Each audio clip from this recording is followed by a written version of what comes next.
Ta-da! Look at this. In Michelle's room, where I always go to hang out, Michelle, said to me, who was engrossed in a game, with excitement. In Michelle's hand was a basket, the kind of basket one might take on a picnic. What's that? Beef sandwich. Isn't it your favorite? I stopped my game and started helping Michelle as she set the table and started preparing spoons and soup. What? Did Michelle make this? I wish I could say yes. But my mom made it. She gave us some because she knows it's your favorite. I was not very well behaved, but I couldn't resist and took off the bread and threw only the meat into my mouth, then ate the bread. My favorite, the bread soaked in mustard and mayonnaise, was yummy. Michelle and I have been dating for over 10 years now. We started hanging out in, believe it or not, the first year of middle school. Everyone bet on when we broke up because we've been together for so long. I am very familiar with Michelle's family, her parents, her brother, and our friends say it's like we are already married. In fact, I have a stable job in life now, so I'm thinking maybe it's time to get married. Please thank your mom, it's really good. Yeah. I'll tell my mom you didn't behave and ate it in pieces. Michelle and I sat at the table and started eating. It's so nice being able to eat together like this. Suddenly, Michelle became sentimental, and I couldn't help but laugh. What's this all of a sudden? I just thought, it's sad that Luke couldn't have meals like this when you were a child. I don't have parents. As far as I can remember, I was raised in an orphanage. I was also fostered by several families for a while, but I could never settle down in one home and kept moving in and out of various homes. I must have been an unlovable child. But since middle school, Michelle's parents have taken care of me like their own, and I gradually started to feel what a family is supposed to be like. Of course, Michelle knows about my background, but we never had an opportunity to discuss it in detail. What's up with this, all of a sudden? Don't you have any interest in your biological mother? My biological mother, not really. After all, she's the one who abandoned me, the root of my misfortune. I don't want to know such a person. I had thought about the existence called mother throughout my life. A mother who came to pick up her playing child. A friend who went home holding his mother's hand with embarrassment. I don't have that hand. I realized the deep void in my heart when I thought about that. But it's a thought that leads nowhere. Since then, I have been turning my eyes away from the void named mother. You shouldn't think about your mom like that. Why? It's the undeniable truth. If she was going to abandon me, she shouldn't have given birth to me in the first place. At that moment, Michelle slammed her mug on the table. That way of thinking is wrong. Don't say you shouldn't have been born. Usually, if we have a fight, I quickly give in and apologize. But today's topic was bad. I couldn't control my irritation because she touched the part I didn't want to be touched. What does Michelle know about me? You were raised in a warm and cozy home, protected by loving parents. I was thankful to Michelle. She has never abandoned someone like me and cherishes me as an important person. However, I cannot think she understands the depth of the wounds in my heart. You can understand without experiencing the days when I held my head and fell asleep in tension. I can't understand the emotions you are trying to hide. But still, I cannot accept being pushed away from the beginning, saying it's absolutely impossible. Michelle, usually kind, has a stubborn streak when it comes to her own farts. She respects others' perspective, but she doesn't hesitate to express her opinion if she thinks something is wrong. It's an impressive part of Michelle's, but right now, it feels nothing but troublesome. Everyone has things they don't want others to touch. Can't you understand that? Am I just a stranger to Luke? A complete stranger who can't even share your wounds? They stranger, yeah. I inadvertently spoke those words and immediately felt they were inappropriate, but I couldn't take them back. Michelle looked hurt. Then, her face quickly turned to one of anger. Right. Luke and I are strangers. We might never intersect in our lives. For starters, Luke is Pua. I've decided since long ago not to marry a Pua person. I knew Michelle was just speaking out of anger too. However, we didn't know what to do with the heated emotions between us. That's enough. I left the sandwich I was holding on the table and exited Michelle's room. There was no sign of Michelle following me. What's this all about? Bringing this up now. A mother will never appear in my life. Then isn't Mrs. Johnson the only mother I need? Why recall a painful past deliberately? Walking, I keep screaming my overflowing hatred inwardly. But due to that, I inadvertently realized the wound in my heart is still a fresh, bleeding wound. I haven't been able to give up my envy towards the existence called mother. There was no contact from Michelle. I also didn't contact her since I left angrily. However, as the lack of contact lasted a week, anxiety started stirring. Because of that, I made mistakes at work, got yelled at by my boss, and had to stay late to finish tasks. 2 weeks after losing contact with Michelle, to distract myself from the frustration, I drank a lot of alcohol and was staggering home.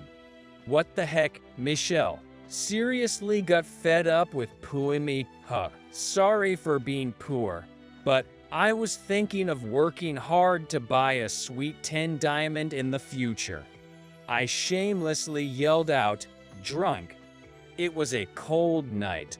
It was so chilly that it felt like it might start snowing. It was when I shivered involuntarily. I saw a person crouching on the sidewalk. A drunk like me passed out. You'll freeze to death like that. Looking closely, it was not a drunk, but an old lady. Could she be a wandering elder who might have slipped out of her house due to dementia? I approached the old lady and spoke to her. Excuse me, are you okay? You'll freeze if you stay here. Upon hearing my voice, the old lady looked up. She must be freezing. Her lips were turning blue. But the old lady smiled warmly at me. Oh, Maurice, did you come to pick me up? My back started hurting suddenly, and I couldn't stand. Probably her sin's name. I couldn't leave the old lady like this, so I picked her up. You seem cold, let me take my home. My place is nearby. I thought I should call the police or an ambulance, but I felt the need to warm her up immediately. I took the old lady home and immediately turned on the heater and covered her with a blanket. Thinking it would be good to warm her from inside as well, I made tea and handed it to her. Here's some tea, please drink it. The old lady accepted the mug and sipped the tea, blowing on it to cool it down. I, too, was feeling chilled after being warmed by the alcohol, so I sat next to her under the blanket. Maurice is a kind boy. Making tea and all. You're really thoughtful. Is that so? Thank you. Watching her profile as she sipped her tea with apparent delight, I could feel my body warming up inside the quilt. Before I knew it, I had fallen asleep. The next morning, I realized I was sprawled out atop the comforter and awoke muttering, "It's cold." At the same time, I perceived scents and sounds that could never belong to my usual room. The smell of corn soup and the sound of a knife hitting a cutting board. I hurriedly sat up to find the old lady from yesterday cooking in the cramped kitchen. Maurice, you up? Breakfast's ready. Let's eat together. I knew I had to contact the police as soon as possible. There surely must be a family looking for the old lady. But her smiling face dampened my will to make the call. The food she made had a genuinely warm and soothing taste. I wondered if this is what they call a home cooking. Corn soup and sandwiches. The bread baked in a frying pan was really good. You need to eat more properly. There's nothing in the fridge. Yay, sorry. It's okay. Your mom will come and cook for Maurice. The old lady gently patted my back as I was eagerly eating my food. I almost burst into tears. But I managed to hold back and said to the old lady, "Thank you, Mom." After that, I contacted the police and escorted the old lady to the station. At the station, a man with a distressed face was indeed waiting.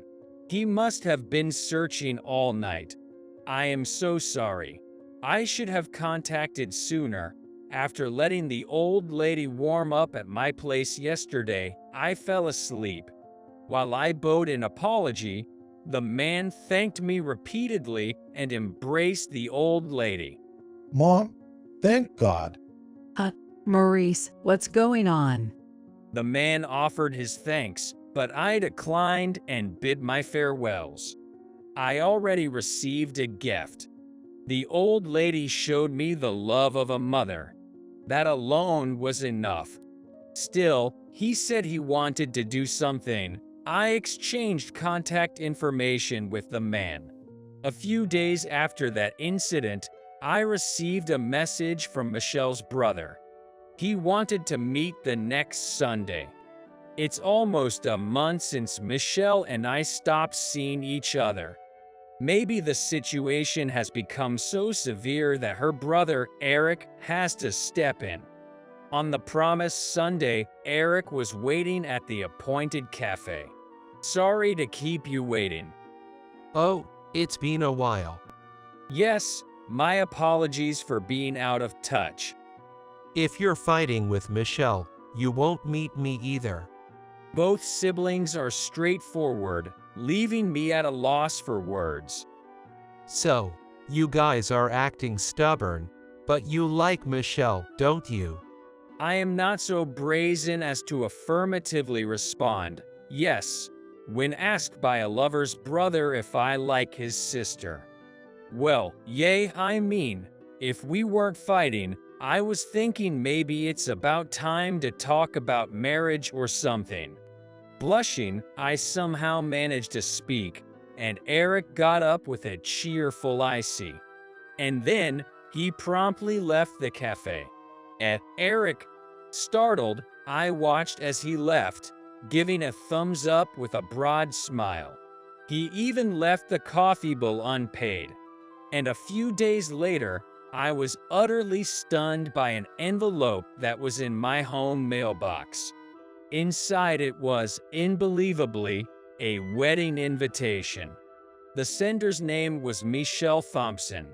What's this? Michelle getting married, and she has the nerve to send me an invitation to her own wedding. Not understanding what was going on, I frantically called Michelle. But the call wouldn't connect. Having no choice, I call Eric. Then, Eric answered the phone with inexplicable energy. What? You got the envelope? Why are you so excited? This is the worst moment for me. Worse, why? Anyway, I'm coming to pick you up right away, so get ready. It made absolutely no sense. Pick up? Where on earth is Eric planning to take me? 10 minutes later, Eric, who had arrived in front of my house, was unusually well dressed. He took me to the Civic Center and pushed my reluctant back, saying, "What are we doing here?" Entering the hall entrance, there was Michelle, dressed in a gown. A gown? Is Michelle getting married here? Wedding? What are you talking about? Just get ready quickly, bro. Still clueless, I was being tossed around by the Thompson siblings. I was taken to a room by Eric where people changed my clothes into a suit and did my hair. Eric, why do I have to do all this? Well, it's your engagement party. Engagement party? Checking the invitation in my pocket again, it wasn't a wedding, but an engagement ceremony. And next to Michelle Thompson's name was clearly my name. The invitation was written, "Will you marry me?"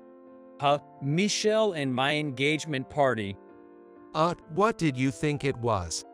I thought Michelle was rubbing in her marriage with another man by sending me the invitation. Even Michelle isn't that mean. Prepared, I, like a bride walking down the aisle, was led into a hall by Eric. There was a world of fairy tales decorated with flowers and ribbons. In the center of the room was Michelle and Michelle's parents. But on the opposite side was a woman I had never seen before. I went and stood in front of Michelle. I then shook hands with Michelle's parents. Welcome to our engagement party.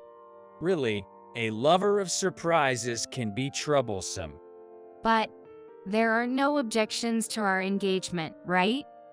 Well, I was also thinking it's about time. At my response, Michelle, looking satisfied, hugged me.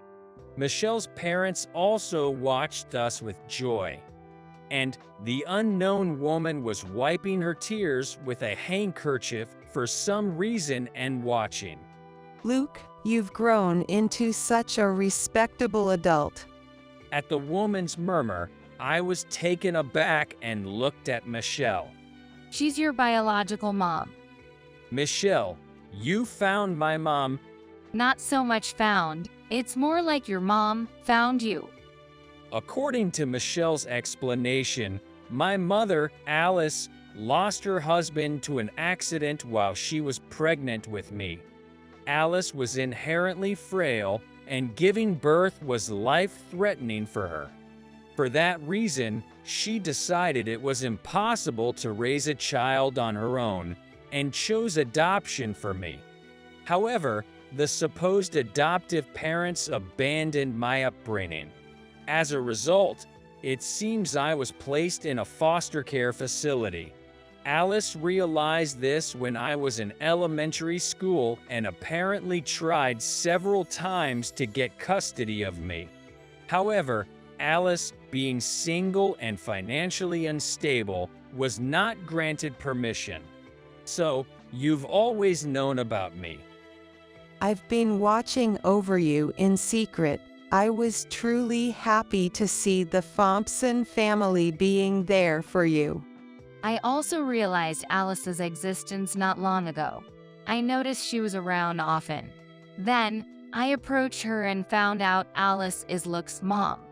So that's why she asked me about my birth parents. Understanding the reason behind our argument, I sighed at my pettiness again. Michelle, I'm sorry about that time. I had no idea my mom was around. No, it's fine. Luke, you have a mom who genuinely cares for you. I realized my happiness. I have Michelle, who tirelessly looks out for me. And a mother I never thought I'd meet is right here in front of me. I also have the Thompson family. I once again stood in front of my mother, Alice. Nice to meet you. I'm Luke Jones. Thank you for giving birth to me, Mom. Alice was crying out loud. I felt a bit embarrassed but patted Alice's back. Several months later, Michelle and I held a wedding ceremony. The old lady and Maurice, whom I helped that day, were also present. If it weren't for meeting that old lady, I might not have been able to accept Alice so readily. I smiled at Michelle in front of me. Now, it's my turn to build a family that brings happiness to others. I have plenty of role models. And even if I make mistakes and argue with Michelle, there are people who support us. I want to become a parent who can convey heaps of love to our children who will be born in the future.